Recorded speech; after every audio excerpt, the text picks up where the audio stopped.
Let's, as usual, start with our prayers. Gajananam bhutaganati sevitam kapita jambhu palasara Umasutam soka vinashakaranam namami Vigneshwara pada pankajam. Gurur Brahma, Gurur Vishnu, Gurur Devo Maheshwaraha, Guru Sakshat Parabrahma, Taspai Sri Gurave Namaha. Sadashiva Samarambam, Sankaracharya Madhyamam, Asmat Acharya Parjantam, Vande Guru Paramparam.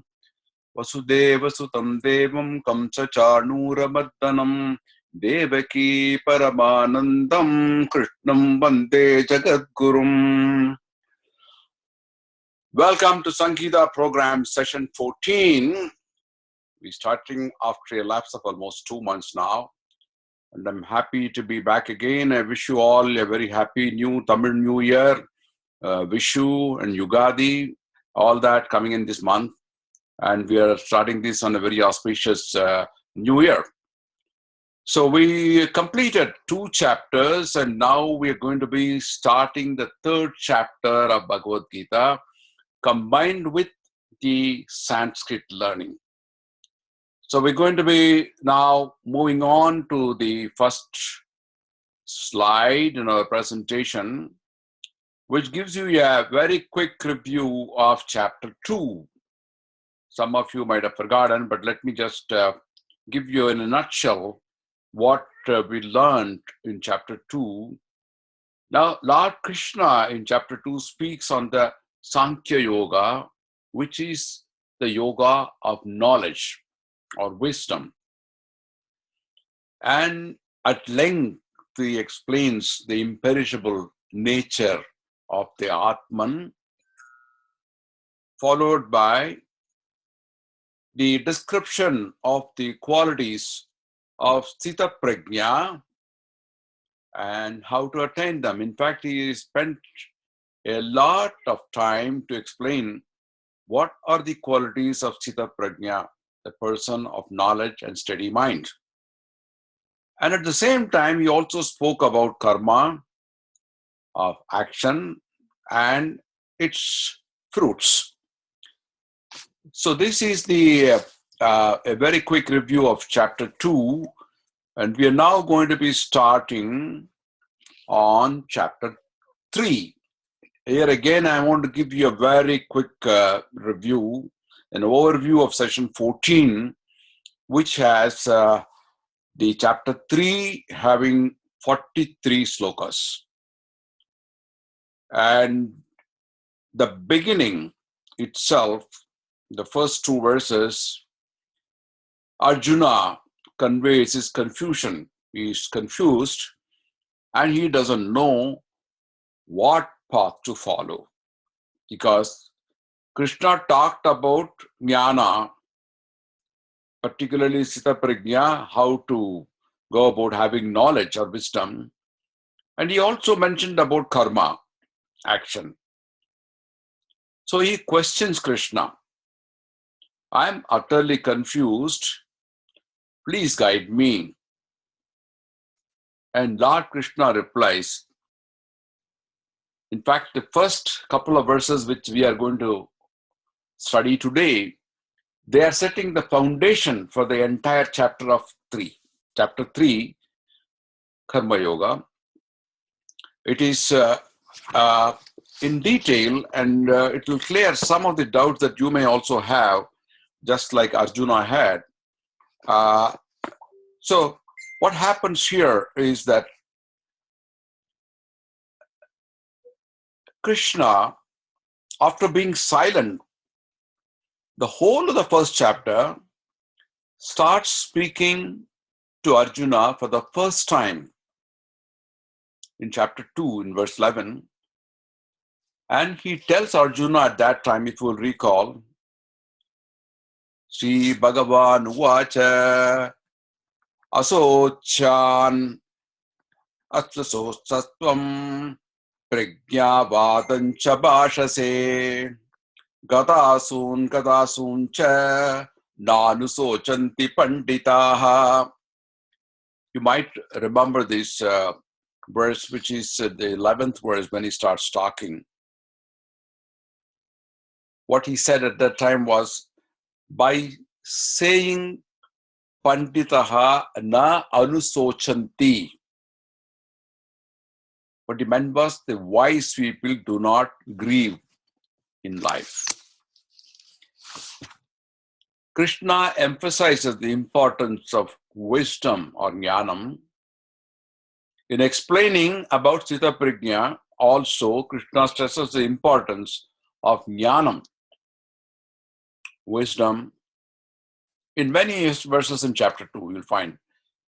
At the same time, in verse 48, Krishna tells Arjuna to perform action. In fact, that was his first motive, that Krishna tells Arjuna to fight. Fighting means action. Karmani kuru. Yogastaha kuru karmani sangam tektva dhananjaya. Siddhayo asiddhayo samo bhutva samatvam yoga uchyate. 48 verses says that. Perform action, O Arjuna, being steadfast in yoga, abandoning attachment and balanced in success and failure, and evenness of mind is called yoga. So now, having talked about jnanam and also about karma, Arjuna has a conflict in his mind. He is confused. Should I really follow the path of jnanam or should I follow karma? What should I follow? Because you have been talking about both. Which one is better? If your kid comes and says, Appa, I want to go to school. And you say, well, you should go to school, you should get educated, school and college, and then you should do a PhD. Everything is very good for you. And the kid asks you, why not I go to college straight away? I can drive a car and have a wonderful life. But school is very tough, Now, what would your answer be? It's a genuine question. Likewise here, Arjuna is asking this question in the first verse, the third chapter, Karma Yoga, the yoga of action. Atat tritiyo adhyayaha karma yogaha Arjuna uvacha jayasi chet karmanaste matha buddhir janardana tatkim karmani gore mam niyojayasi keshava. The words here are not very complicated. They're pretty simple. Arjuna uvacha. Arjuna said, Jayasi. Ja is a root here, which means to grow older. Jeshta, you must have heard the word Jeshta, which means senior. And senior is automatically assumed to be better. He's supposed to be having more knowledge. Therefore, we give respect to the age. So even government, they give respect to seniors by giving various concessions and so on. So Jayasi here is really referring to a comparative degree, which is better. Jayasi. It's very beautiful, from the word Jayasi. Chet karmanaha asti te mata buddhihi janardana.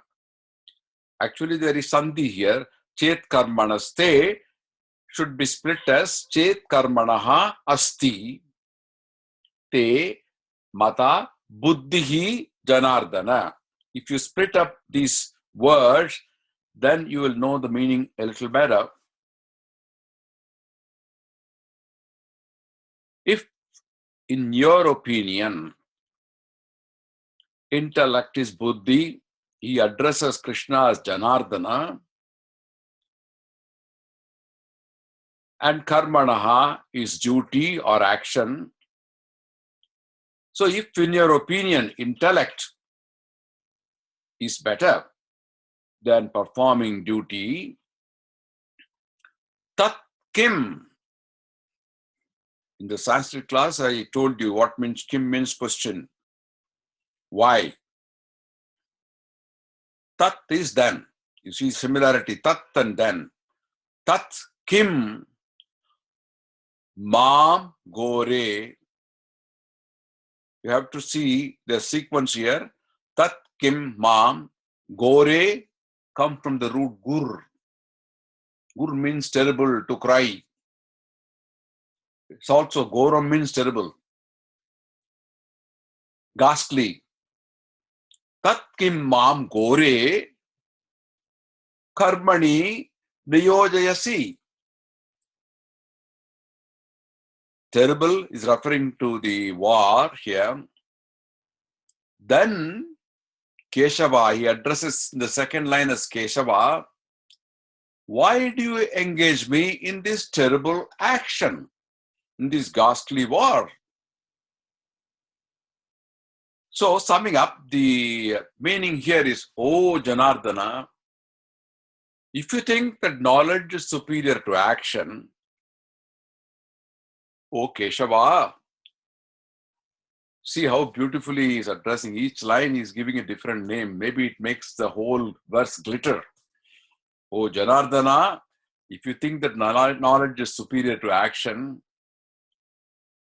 why then, Keshava, you ask me to engage in this terrible action? So you see the confusion, the conflict between knowledge, intellect, and action. These two are two different things.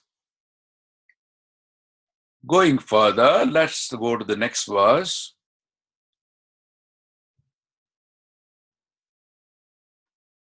Vyamisreneva vakyena buddhim mohayasima me tadekam vada nischitya yena shreyo aham apnuyam.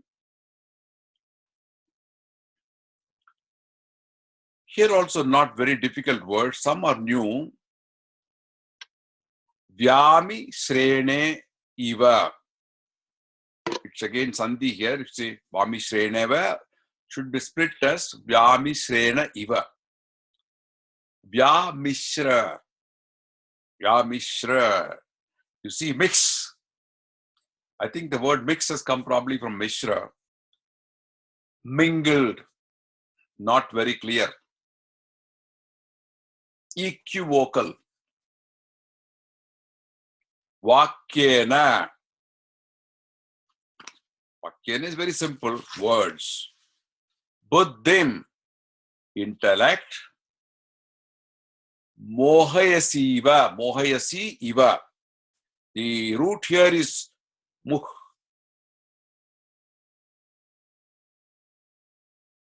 Which is actually meaning to confuse, to bewilder.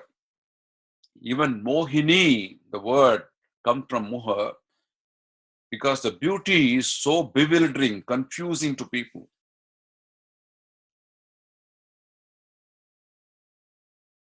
Me is me.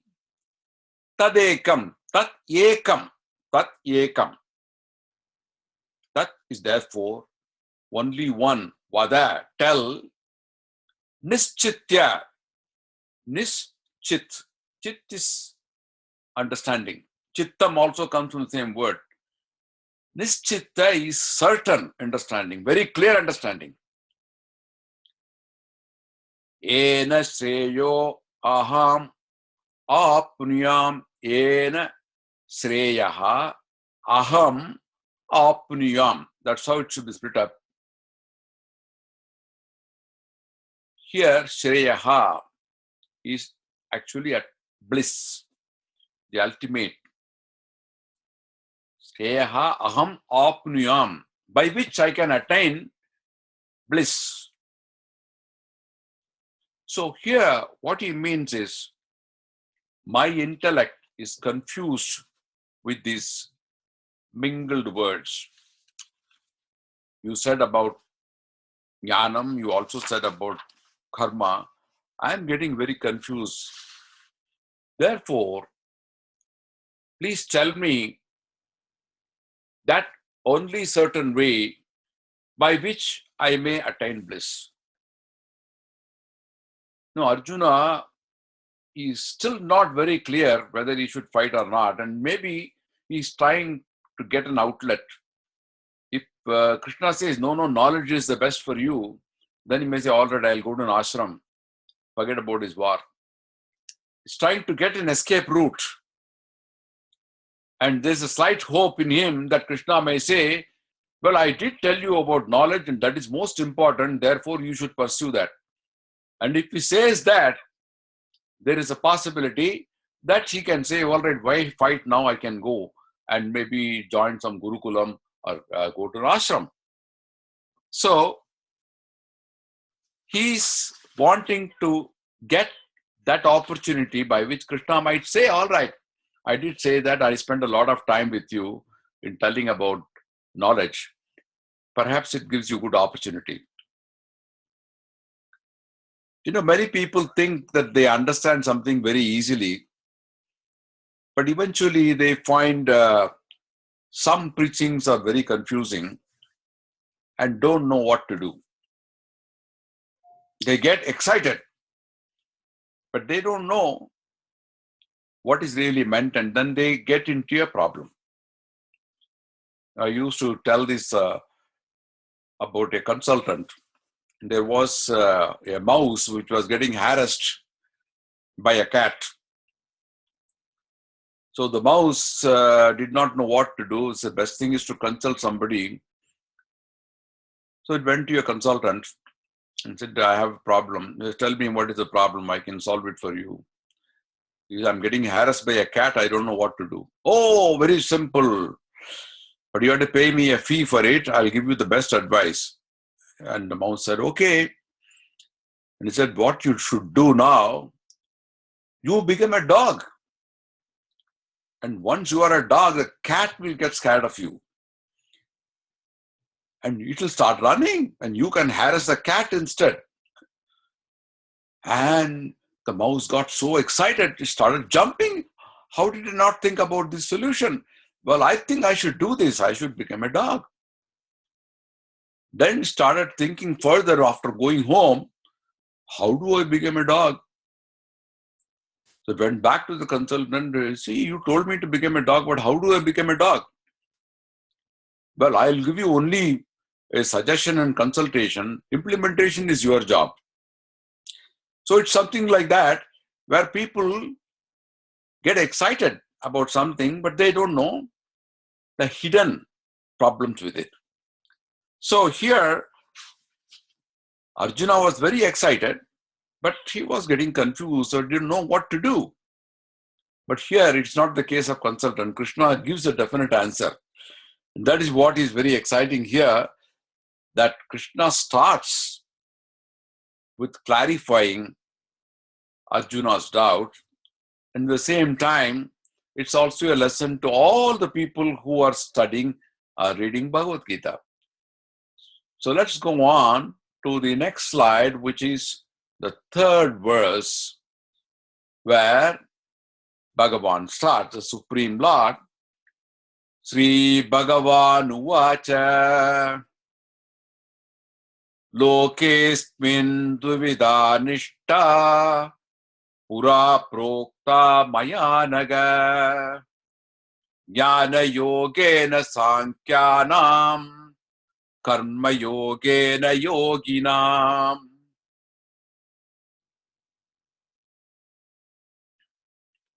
Sri Bhagavan Uvacha.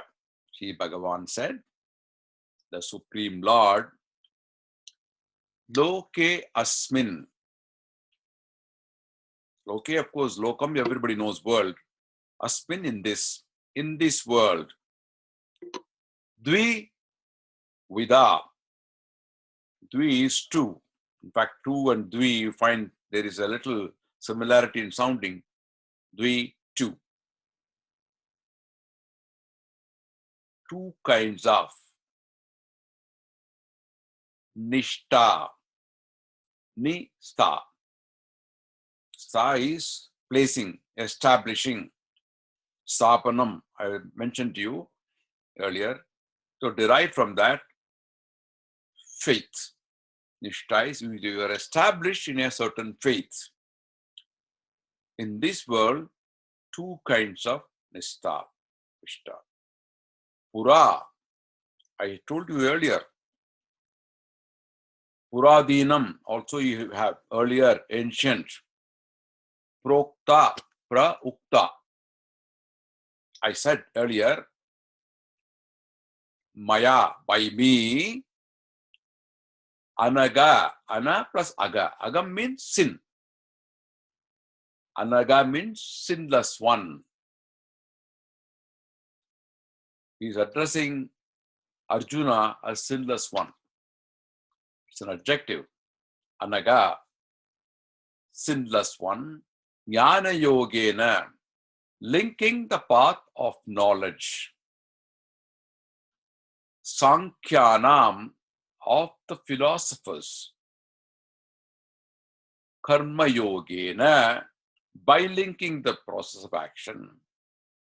Yoginam, of the yogis. So in this world, there is a twofold path. As I said before, O sinless one, O Arjuna, the path of knowledge of the Sankhyas and the path of action of the yogis. There are two different paths. No, this is a very important verse because this is going to lay the foundation for the entire third chapter. You know, this is a confusion which can come to anybody, which path to take, karma yoga or jnana yoga. Both are yogas. But is there an option? You know, there is a suktam called sannyasa suktam. When you welcome sannyasis who say this, na karmana na prajaya dhane na tyage naika amritatma manasuhu. Na karmana, not through actions. Na prajaya, not through progeny. Dhanena, not by wealth, not by money. Tyage naike amritatva manasuhu. The nectar of amritam, what is the ultimate salvation or liberation, can be achieved only by renunciation. The sannyasis are supposed to be renouncing everything. So you can attain it only by sacrificing all that. So there doesn't seem to be any option at all. The nectar of mukti or liberation can be achieved only by jnana yoga, as practiced by sannyasis who renounce everything. But to do so, one has to go through karma yoga. First, it is a prerequisite. That is why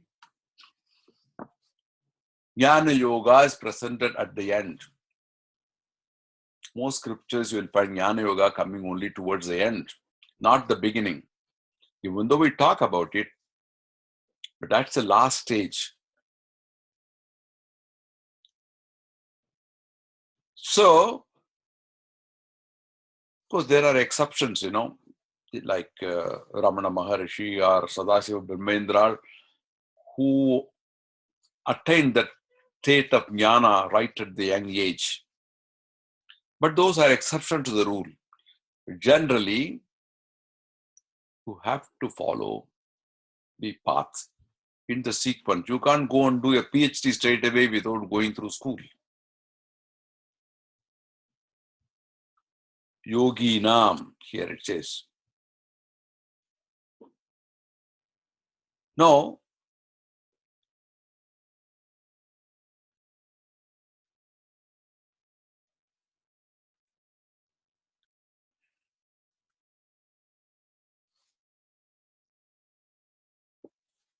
in verse 3.4, the fourth verse of third chapter, he goes further to say, Na karmanam anaramban naishkarmyam purushosrute na cha sanyasanadeva siddhim samadhigacchati.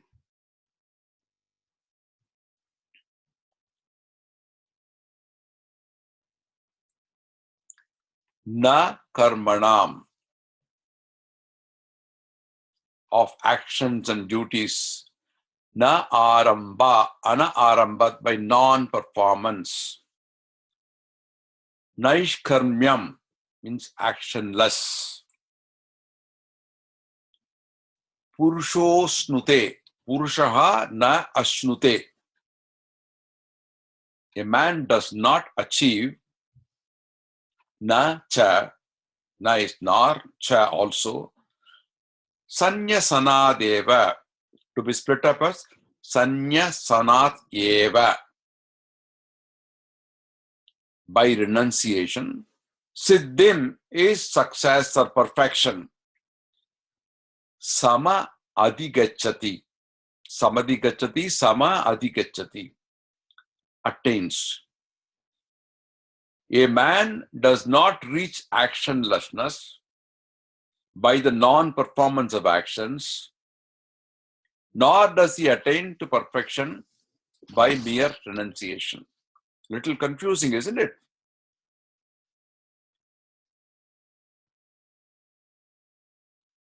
If you go back about yoga, today we often in South India we use the word ayogya. Ayogya means a rascal, a rogue. To call a dishonest person, we call ayogya. But what it means is one who is unfit for yoga, unfit for jnana yoga. It's really a Sanskrit word, but it is really meaning one who is not eligible. By that definition, many of us will fit into it. You're not fit for jnana yoga. But today, if you look at the global scene, you find yoga being touted as a panacea for all ailments. In fact, the US has got thousands of yoga centers, and people are really confused. What is real yoga? Well, I have a Facebook group on real yoga, because yoga is often misunderstood. It is not merely a set of asanas or exercises, as most people think. They go to yoga center and then think, well, I can reduce my weight, I can reduce my joint pain and maybe back pain by doing asanas, and that is yoga. Patanjali's Yoga Shastra covers a whole lot of things in yoga, which eventually has to control the mind. The asanas and exercises are only a route to them. But they're only forming a very small portion of complete Yoga Shastra. Very minor part. I mentioned before, yoga comes of the root yuj, to join. To join your mind with the Almighty. Well, that is the meaning of yoga. The influence of mind over matter and the human body, eventually leading to spiritual peace or mukti. Yoga is of different kinds. You have bhakti yoga, you have jnana yoga, you have karma yoga, you have kundalini yoga, and so on. But so somebody told me I'm practicing Kundalini Yoga.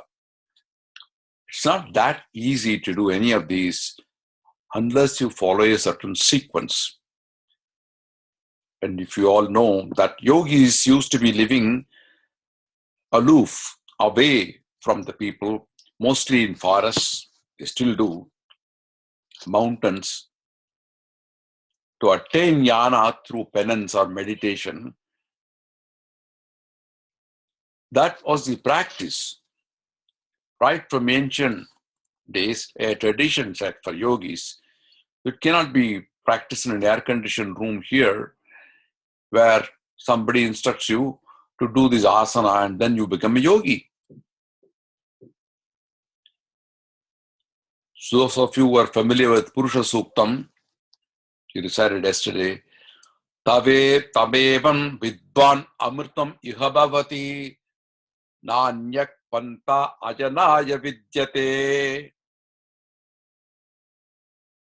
Anyone who knows him, the Supreme Lord,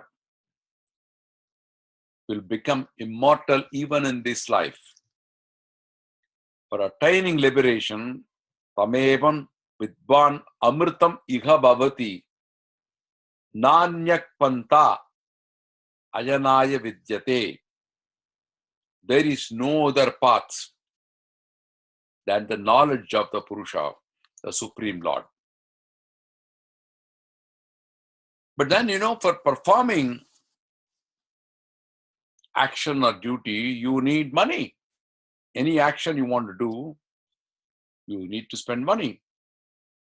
Even for carrying on daily activities that we have at home, a householder needs money.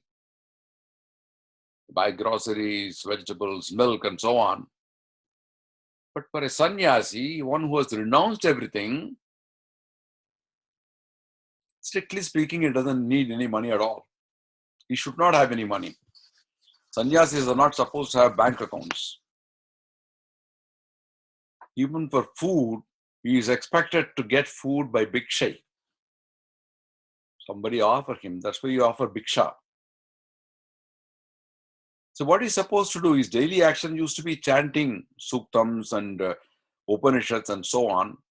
So karma and jnana are two different paths. There are grihasthas, or those family people who follow jnana yoga. But it requires very great skills. But what we find nowadays is many sannyasi yogis live in luxurious ashrams, own expensive cars, and teach yoga. It becomes a kind of profession, a business. That's not really yoga. So in this verse, Krishna is emphasizing the importance of karma. How? He says, Arjuna, you should not avoid karma, action. Why? Because by giving up action, you cannot get moksha. You cannot avoid samsara. You cannot get peace of mind by running away from your duty. It always bothers you.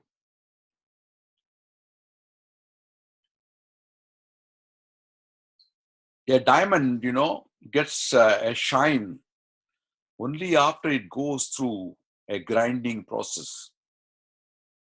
The process of making the diamond shine itself is rough and crude. Likewise, gold, to make it shine, it has to go through torturous process of heating.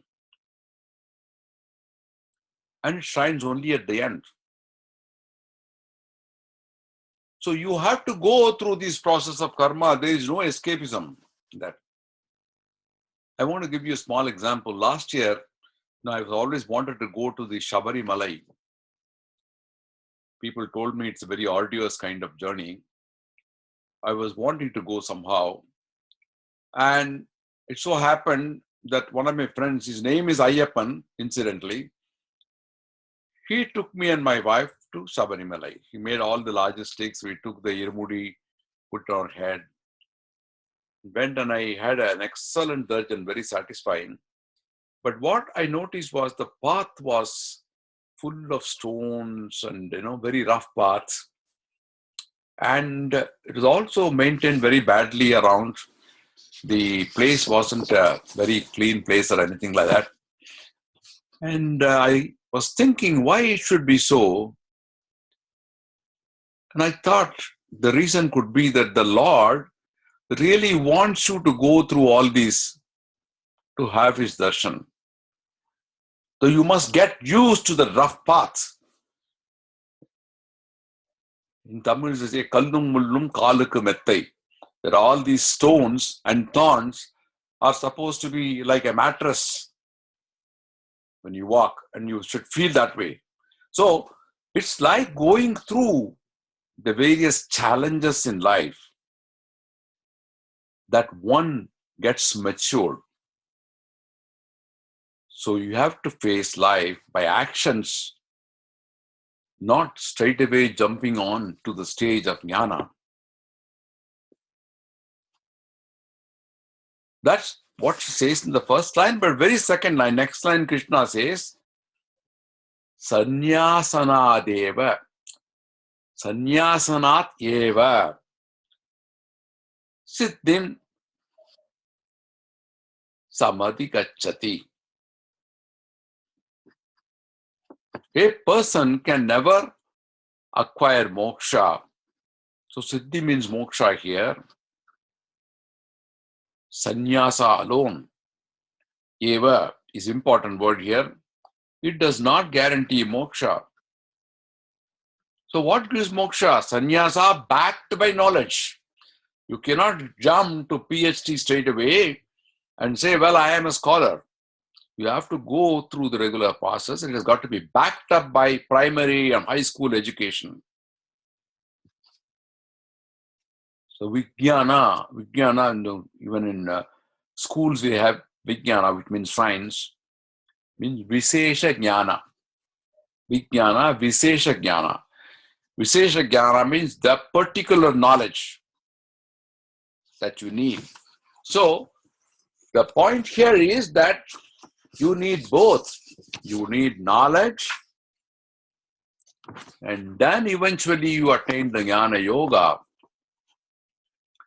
backed by the actions that you have done. Actions to back up your knowledge. That's what is probably called experience, right? So this is what, in this verse, as you see, he is now answering Arjuna's question in stages, 1, 2, 3. And we'll sum it up later.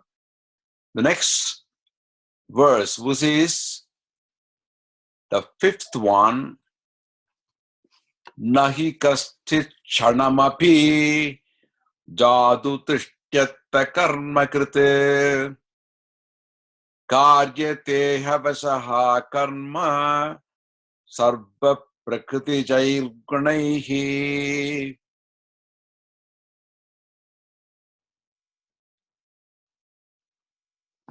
He, none indeed. Na kaschit. Na kaschiti means none, no one. Chanamapi, chanam is moment. Even for a moment, chanamapi, even for a moment, a karma kriti. Karma kriti means doing action. A karma kriti means opposite of that, without action. Nahi tishtati, can ever remain.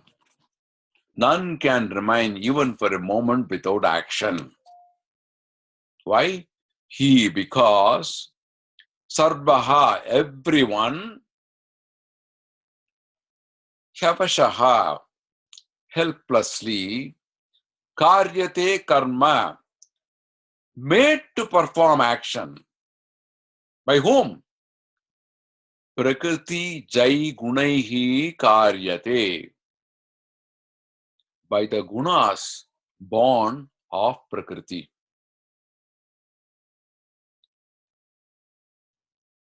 The gist of this verse is that no one can ever remain without action, even for a moment, because everyone is helplessly made to perform some action by the gunas born of Prakriti. I'm thinking, as a child, my father used to give me a punishment. What was the punishment? Go and sit facing the wall and do nothing. It was the worst kind of punishment I ever had. Sitting before a blank wall without doing anything for a child was impossible to think. Just imagine, try to be without thinking for a moment how difficult it is.